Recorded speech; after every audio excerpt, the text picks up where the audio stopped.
All Hallows Eve, that time of year, all creatures from beneath are unleashed to the world. It's time to return to where we all started. Another year, but the scares continue. Another month, but the fear proceeds to rise.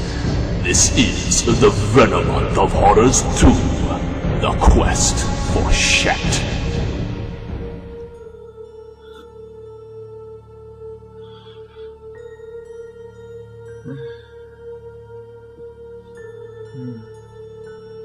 No more. No more.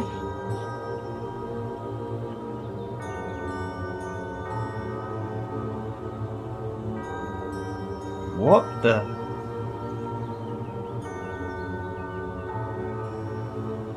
Well, hello there. Rich? Yes.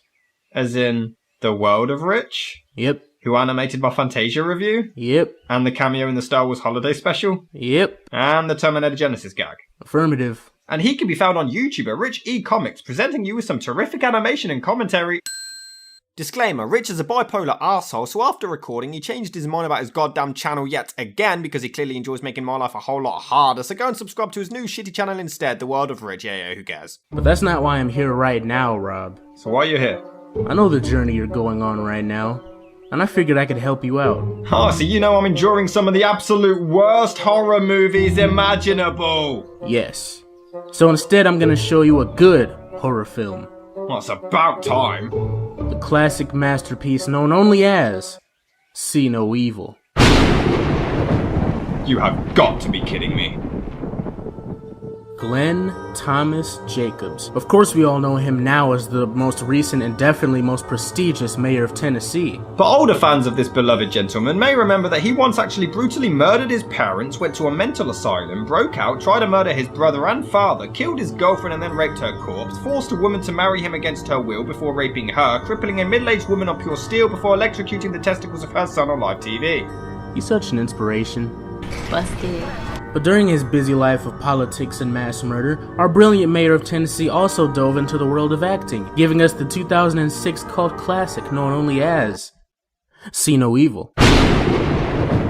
So what do we have here on Rotten Tomatoes? See No Evil is packed with cliches from countless other teen slasher films, making for a predictable, scare-free waste of time. They're just jealous of its cinematic brilliance. They're probably virgins. Hell yeah. But hey, everyone says the latest Mission Impossible has to be amazing just because Tom Cruise did all of his own stunts. No, seriously, that's the only thing they say about it, as if that automatically makes it a great movie. Well, Mayor Glenn Jacobs performs all of his own stunts in this film too, so obviously this is gonna be a classic, and you're all about to see why. Kane's name in this is Jacob Goodnight. Does that sound the least bit threatening to you? Alright, I'm the one animating this shit, so just for that. Hey! Now shut up, the movie's starting.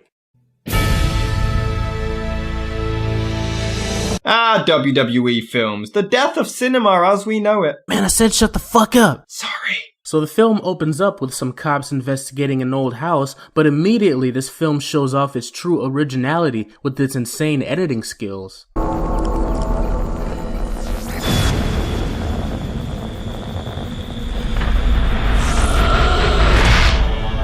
Actually, it's just blatantly ripping off Saw's editing. Well, Saw sucks. So what? So they hear a scream and decide to burst in to investigate. That's the police! Hey, shouldn't we wait for backup? You wait. What are these, cops or 12-year-old kids? Alright, so we're only 2 minutes in, and I guess they do take a little bit of inspiration from the Saw movies, maybe? You guess? Shut up. They find a bunch of religious stuff lying around before discovering a terrified woman. We don't get to see her face just yet, but it's not long before our lovely mayor of Tennessee shows up.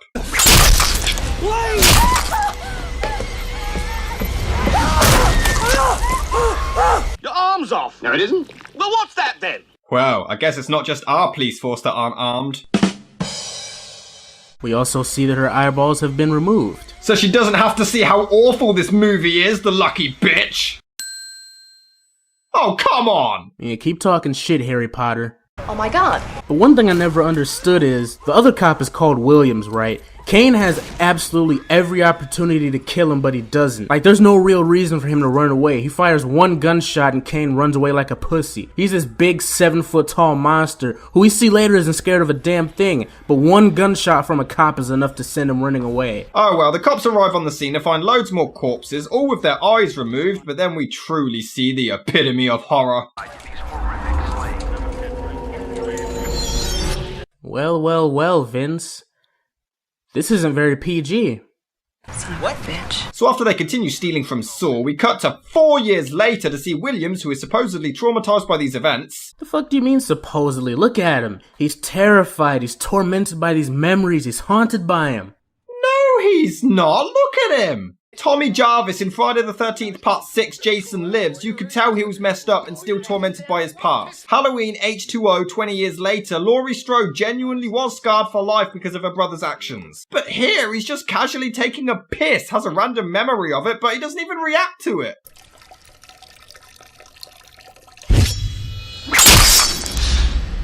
Nah, that happened. Time to have a shit next. Not so good. So we then cut to a bunch of young criminals Who are guilty of stealing from other horror franchises. but like, there's really not any subtlety with any of these characters, like, at all. As a matter of fact, they give us a caption to explain every single one of them. Keep it down back there. Gentlemen, can we move it? How many more miles? Richie, please. It kind of looks like a cheesy-ass sitcom. I mean, why do they all get these awful freeze frames? The main characters I can kind of understand, but they even do it with people who don't do a damn thing in the whole movie. And why do they tell us any of this? Us knowing their crimes, 1, doesn't really help us as they don't concern the plot one bit, and 2, we're not going to remember them anyway. This has more characters than a Marvel film. That's not a bad deal. Literally, all the women do is bitch about each other, and considering all of these people are criminals and douchebags, aren't we rooting for the mayor of Tennessee to murder them all? I mean, is that the intention? To root for the serial killer? In fact, wait a minute, this is the exact same setup as Saw 2, which came out just 1 year earlier. What? No, it's not. Saw 2 is a bunch of criminals all locked in a worn-down building and chased by a serial killer. Well, I think you're just reaching. My God. So Chavo Guerrero and Shelton Benjamin here get into a fight, and everyone just kind of carries on afterwards as if nothing happened. So, it's kind of pointless.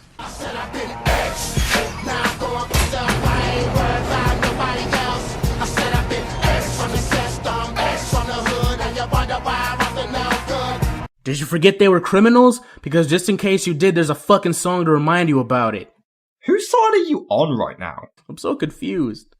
Good comeback. So they take the juveniles to an abandoned hotel where a certain section, the penthouse, is off limits due to a fire that broke out there and is supposedly perfect for harboring professional wrestlers turned serial killers turned actors turned politicians. They're very precise.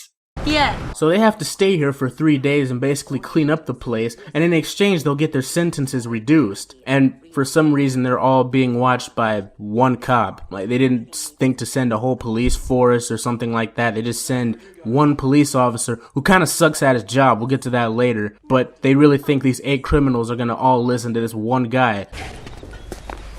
I'm Margaret Gay. I'm involved in the renovation of historical landmarks. This property was donated to us a few years ago. You know, I'll let it slide that they haven't been able to check every single room since the penthouse is off limits. But then how the hell did Kane manage to get in there undetected? It's not like he's Rey Mysterio and could just sneak on through, especially being wanted. It's simple. So Chavo Guerrero is forced to mop the toilets while Kane spies on him through an eye hole in the wall, kinda like a 12-year-old boy looking at some tits. Before this bird Christine is sweeping up, but whoop! Gotta get a fake out jump scare in there from our mate Kira. It turns out Chavo framed Kira and also beat her up, and for some reason they put them together in the same camp. Why the fuck would you do that? Gee, I wonder what could possibly go wrong. You might as well put Chris Brown and Rihanna back together while you're at it. As a matter of fact, the black lady brings this up to Williams later on in the movie. What I'm talking about is Kira used to work for that prick out on the streets. What? Yeah, when he wasn't beating her ass. She rolled over on him, and now, because of you guys, he's here and he's been fucking stalking her the whole time. Okay. We didn't know.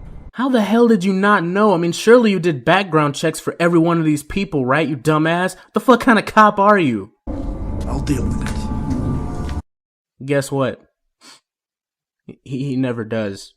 It's never brought up again for the rest of the fucking movie. This is fucking retarded. Dude, are you... Shut up and leave me alone. You scared me. But anyway, of course there's always this one asshole who has to investigate the restricted area. And apparently there's hidden passages, which aren't really that hidden if they've been there 20 seconds and already know about them.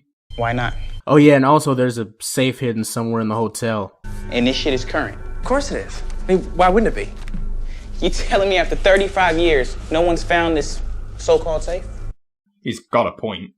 So as Christine washes some brushes, Williams pervs over her. Oh great, he's an asshole too. Are we supposed to like any of these fucking people? Well, maybe here they'll become more charming. What's up, bitch? Rich? Oh, did you get that? Did you get that original joke, Rob? Did you get it? Did you get it?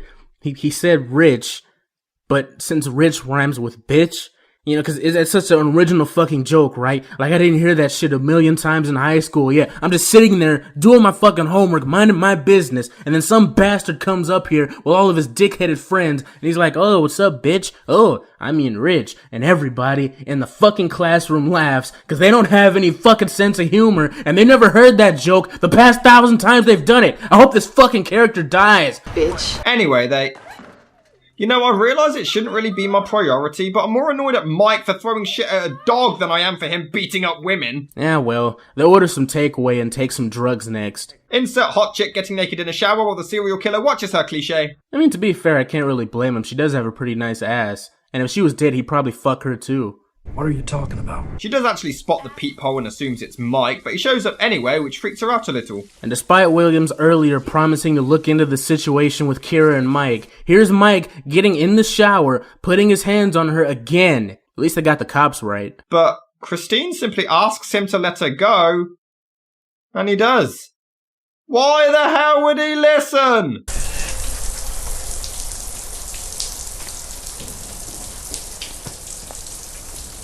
Bitches. What is he, 10? Is it bad that I don't even want Mike to get his comeuppance? I kinda just want to see him actually give Kane a run for his money. Oh, so you support woman beaters, huh? It's good to know you're a piece of shit. Didn't Stone Cold Steve Austin beat his wife? Hey, that was different.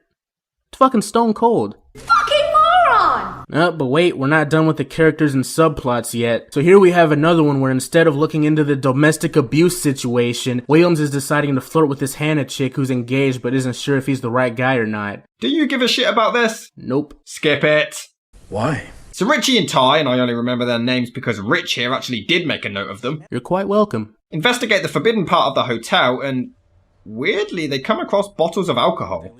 I guess Kane has to calm his nerves somehow. Oh, and they also find a fresh corpse with no eyes. But instead of running and screaming like, I don't know, any normal person might do, they have to search him for money because, you know, the criminals, just in case you forgot that they were criminals. No shit. And it's the white guy who runs away while the black guy stands his ground and investigates the dead body. So unrealistic. I think you're wrong, dog. I must admit though, Kane's first real appearance is actually fucking awesome! He comes out of the lift behind Richie, we just see a smirk and it is so badass. But then when he starts killing him, it's just edited far too rapidly to really enjoy or take in what the hell is happening. Saw had that editing because they were traps, and the fast-paced cutting allowed us to see every aspect of that trap in a short period of time. They were also on a low budget, at least the first one was, but this had the WWE funding it! So close, movie. So close. You know what, you just don't appreciate true art. That's why Cinematic Excrement's better than you. Of course it is. Oh, but wait, this Hannah chick is on the move. Let's see where this is going.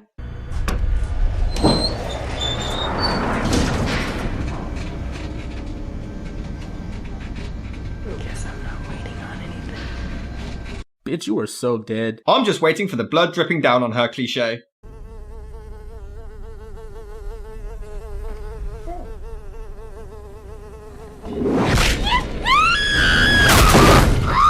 Where the hell did he come from? There was nowhere.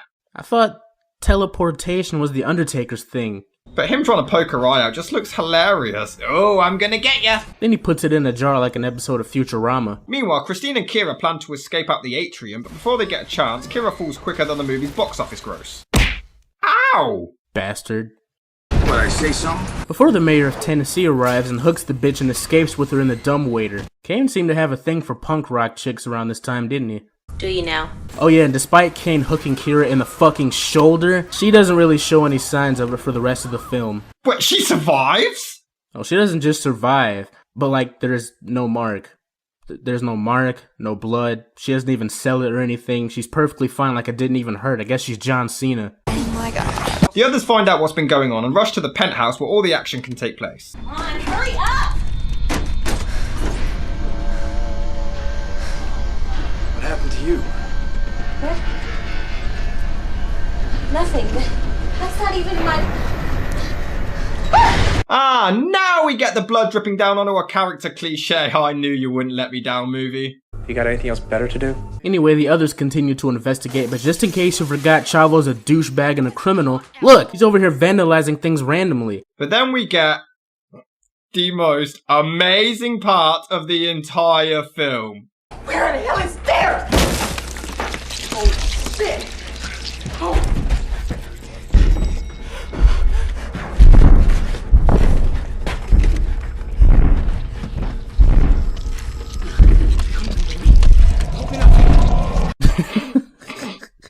Okay, that's amazing. His footsteps shake the entire house. Is he a T-Rex? What the fuck is going on? So the black chick describes the mayor of Tennessee to Williams, who ends up remembering him.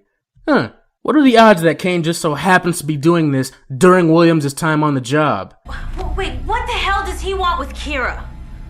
I'm not sure. Last time he killed all of his victims except one. You think he was keeping her because she had tattoos. What? Okay, that doesn't make any sense. How did anyone deliver this straight-faced? You think he was keeping her because she had tattoos. So to summarize, he apparently saved this previous lady because she had religious tattoos, and ironically, Kira also has religious tattoos. This should be called See-No Coincidences. Why would religious tattoos stop him? It's fucking tattoos. Oh shit, Michael. Oh shit, wait. Look, I got a crucifix. Huh. Alright. My problem with this movie is that it's just the same cliche, generic...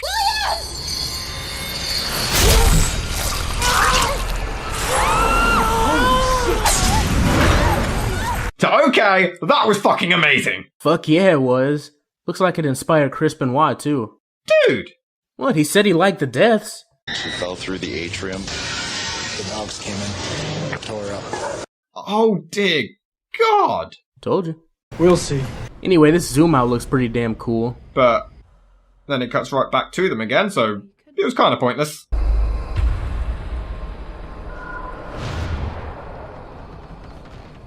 keep seeing things. Like a shitty script. Aha!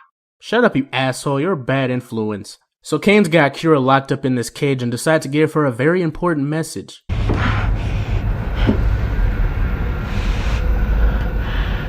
Inflicting pain turns me on. Also, why hasn't he removed her eyes? I mean, even the woman at the start of the film who he left alive, he still took her eyes out. Well, it's actually a good point. This movie kind of sucks. I told you this shit is gold. But he proceeds to take her to his torture chamber. Ooh.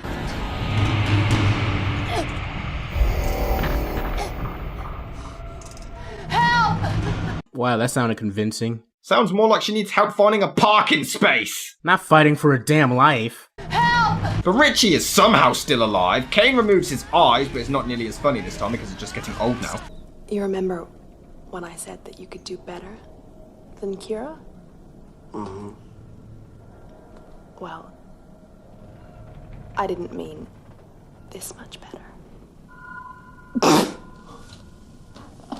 Okay, that was funny. Also, while Kane has an uber boner over her crucifix, all I can think of is that this was around the same time Vince McMahon was feuding with God. Yeah, WWE seemed to have some really serious religion issues around this time. Anyway, we enter flashback mode as we see some short clips of Kane being mistreated by his mother, because a slasher villain serial killer being fueled by his mum has never been done before. Yeah, nice to know it follows Rob Zombie's Halloween logic by having this little tiny ass kid grow up to be this huge fucking monster, somehow. In fact, an angry, evil religious mother, this film is ripping off Carrie as well! Jesus Christ! But don't worry about that, we're 47 minutes in, so now it's time for the cliche generic horror movie sex scene. For some reason they're fucking in a rat-infested hotel on a dusty-ass bed. I guess I can think of worse places I've fucked. What the fuck, man? And apparently Kane has rigged up every single bed in this damn hotel so it triggers whenever people have sex or something. Why does he even do this when it's abandoned? Why if someone just naps and fidgets a lot? And how many beds must there be in this place? It doesn't matter. James Franco's twin checks out this mirror that his girlfriend is suspicious about. Oh, let me guess. Kane is gonna jump out of the mirror ripping off Halloween Resurrection? Get up, go! Oh! Well, damn. That was actually kinda cool.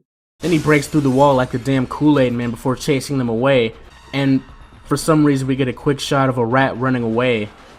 I mean, it's not like he's chasing the rat, it's just weird. They decide to hide in a closet because apparently a wooden door will stop a 7-foot-tall destructive machine more than just continuous running. He just jumped through a mirror unharmed! But in the closet, guess what? They just so happen to discover a hose to tie themselves to escape. What are the fucking odds? I have to admit though, there is some amazing suspense built here. She starts to get lowered down, but then her boyfriend falls silent. After a while, she starts to get pulled back up and it's Kane, but she begs for mercy.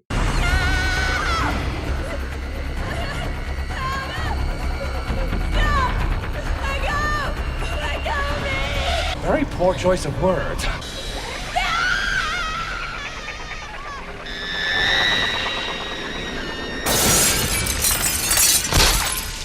Oh! Jesus! And then some dogs are there, and eat her for some reason.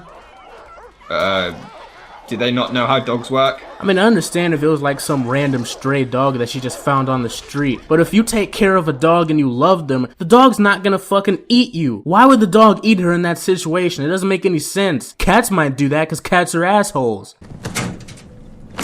It's stuck. Move.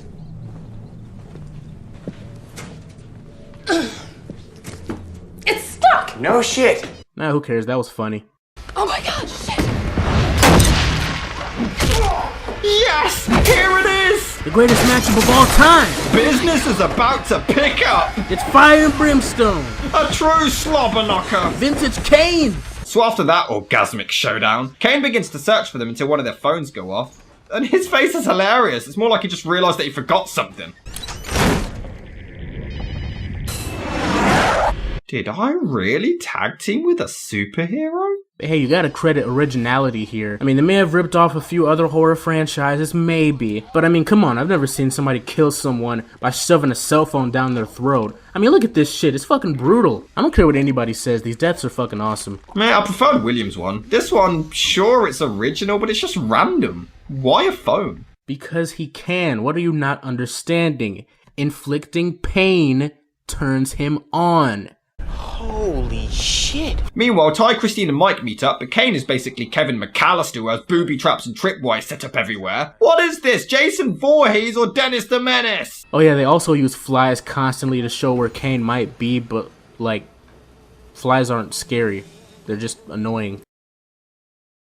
Okay, maybe that one time. But anyways, Kane comes through the wall despite him setting the elevator off somehow, so I have no idea. But he eventually gets tasered, and Jesus Christ, if you thought Darth Vader's scream was bad.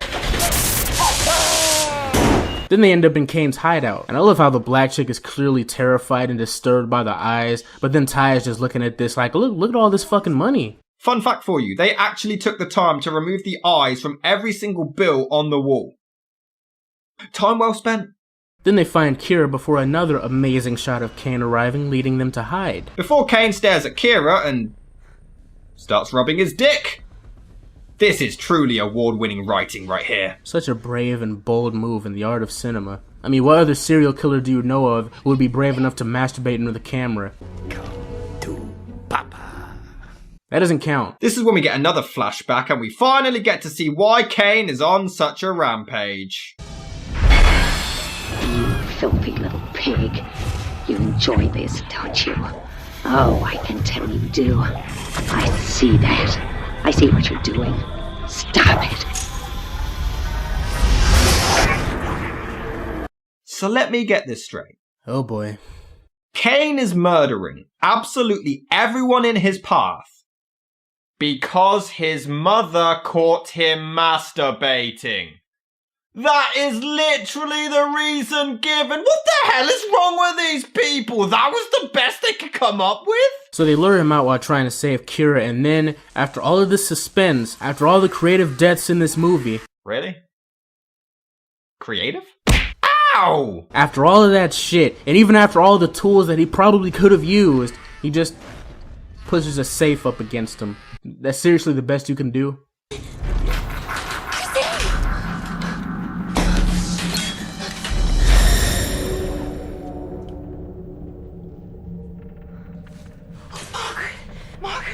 Oh look, I wonder what's gonna happen. This totally isn't gonna directly steal the twist from Friday the 13th whatsoever. I'd like you to tell me, why is that horse still alive? What a shocker! You can't know him? Know him? He's my son. It's the exact same twist! They don't even try to fucking hide this. I mean, in the flashbacks, you can clearly hear her voice, and it's very clear that it's her voice, it's not somebody else's voice. And when all of these deaths happened, she's barely showed up in the film. I wonder why. Basically, they wanted revenge on Williams for stopping Kane. But why? It's not like he did anything. He didn't really stop him. He just fired one bullet and Kane ran away like a pussy. I mean, even then, what were the chances of Williams being given this case?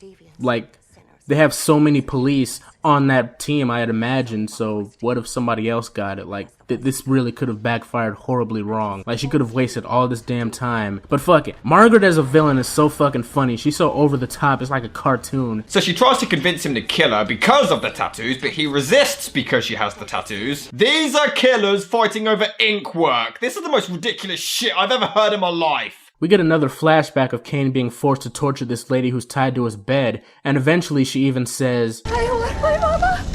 This is something you say when you're a little kid who got lost in a Walmart, not when you're an adult about to be fucking killed. Margaret was also the one who inspired Kane to do the eye crap, but it's never really explained why, but it doesn't matter as he kills her anyway. I'm sorry, mama. I never meant to hurt you.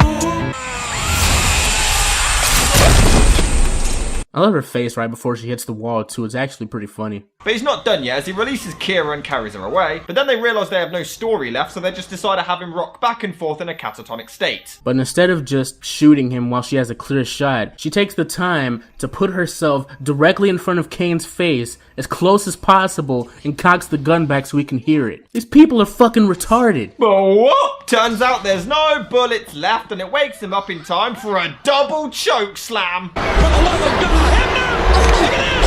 Get some security out here! Head down! Yeah! He's back! Go and get him, Mike!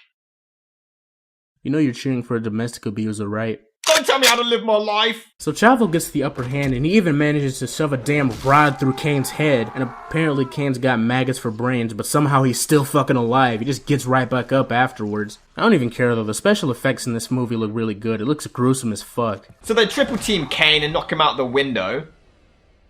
Oh yeah, I'm totally convinced he's dead and that they're completely safe. What a surprise. They must have really not wanted a sequel to this movie because they kill Kane off in the most over-top and extreme way possible just to be sure he can't come back. Like, he gets a pole in the eye, he hits a bunch of windowsills on the way down. Which looks hilarious, by the way. He falls through a glass, and a shard of glass goes right through his heart. And they still made another fucking movie. So I guess after being a dickhead for the entire film, now he's apparently a hero? No, fuck you. Oh well, they steal the keys off of Margaret, who twitches to signal that she might still be alive somehow. How the hell did she survive that anyway? Is it in their genes? How do these people come back from this shit? It's also weird for a film with so many horror tropes and cliches that it avoids the obvious one by having the douchebag get his comeuppance and die.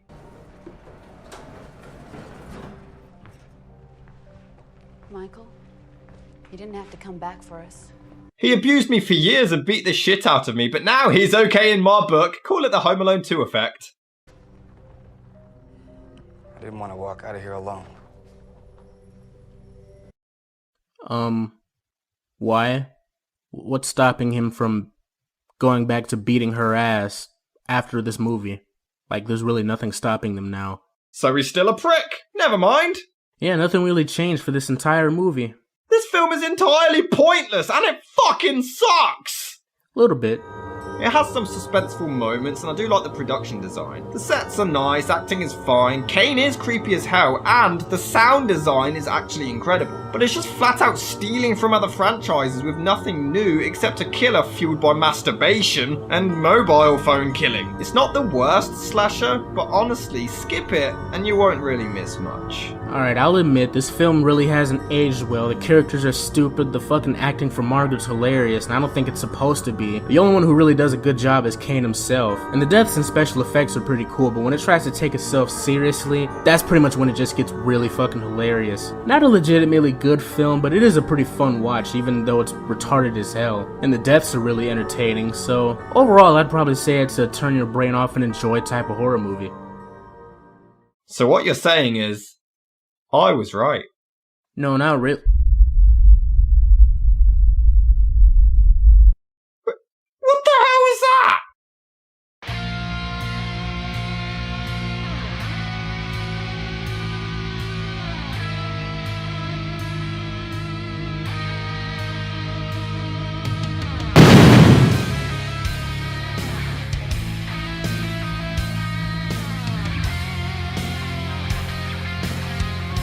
Oh my God, it's Kane! Oh shit, I'm out this bitch. Dude, Oh shit. oh shit. I tried to warn you. Don't make fun of me. Kane, no! Oh my God, oh my God, oh my God, oh my God. I always thought you were better than the Undertaker. How stupid do you think I am? Ah! No! No! Okay, I'm sorry! No! I know as soon as I walk out of here, you're gonna make fun of me and laugh your ass off at me. Please let me go, Mr. Jacob Goodnight. Jacob Goodnight. I'm sorry. You need to feel my pain! Oh! Katie Vic's a whore! Oh!